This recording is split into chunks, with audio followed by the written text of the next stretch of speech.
125টা সমষ্টিত আমি বিধায়কসকলৰ লগত কথা পাতি আলোচনা কৰি এটা এটাকৈ আমি সভা কৰি আপোনালোকক দি যাম। আত্মসহায়ক গোটৰ সদস্যসকলক প্ৰথম পৰ্যায়ত 10,000, পৰৱৰ্তী পৰ্যায়ত 25,000, তৃতীয় পৰ্যায়ত 50,000 এক সুন্দৰ আঁচনি আমি নিৰ্মাণ কৰিছো।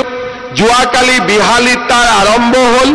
এতিয়া বাকী 125টা সমষ্টিত আমি বিধায়কসকলৰ লগত কথা পাতি আলোচনা কৰি এটা এটাকৈ আমি সভা কৰি আপোনালোকক দি যাম আৰু যোৱা 1 এপ্ৰিল তাৰিখে এই আঁচনিটোৰ শুভ উদ্বোধন কৰিবলৈ পাই আমি গৌৰৱ অনুভৱ কৰিছো।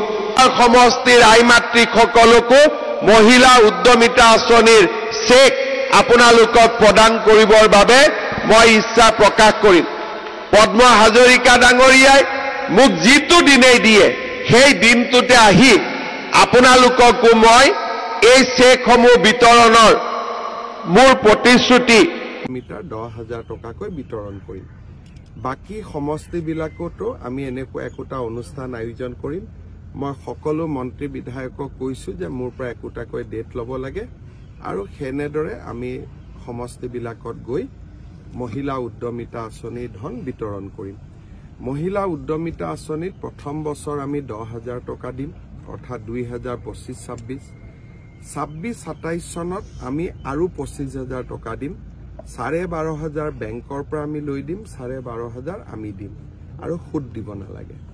তৃতীয় বছৰত আমি 50,000 টকালৈকে আমি মহিলাসকলক বেংক আৰু চৰকাৰে মিলি দিব। ইয়াতে 10,000 টকা আমি আজি 27 লাখ মহিলাক দিম। যিসকলে ভাল কৰিব, উৎপাদনমূলক কাম কৰিব, তেওঁলোকক আমি 25,000 টকালৈকে নিৰ্বাচিত কৰিম। 25,000 টকাটো যোনে ভাল কাম কৰিব তেওঁলোকক আমি 50,000 টকালৈ নিৰ্বাচিত কৰিম। কিন্তু প্ৰথম 10,000 টকাটো আমি সকলো আই মাতৃক 27 লাখ গাঁৱৰ 3 লাখ চহৰৰ আমি সকলো আই মাতৃক দিয়াৰ বাবে সিদ্ধান্ত লৈছো। স্বাস্থ্য মেলা আপুনি উদ্বোধন কৰিব। আজি দুটা আৰু ভাল কাম হ'ব। এটা হ'ল অসমত প্ৰতিটো ৱাৰ্ডতে VCDC, আমাৰ স্বায়ত্তশাসিত জিলা পৰিষদৰ সমষ্টি, গাঁও পঞ্চায়ত, আমাৰ পৌৰসভা, প্ৰত্যেক ৱাৰ্ডতে আমি একোখন স্বাস্থ্য মেলা কৰিম। তাৰো শুভাৰম্ভণি হ'ব। আজি আৰু এটা আমি নতুন কাম কৰিম, সেইটো হ'ল আজিৰ পৰা ধান ক্ৰয় কৰিলে চৰকাৰে অতিৰিক্তকৈ 250 টকা দিব। তাৰমানে 2550 টকা 1 কুইণ্টলত পাব আৰু সেই ধৰণে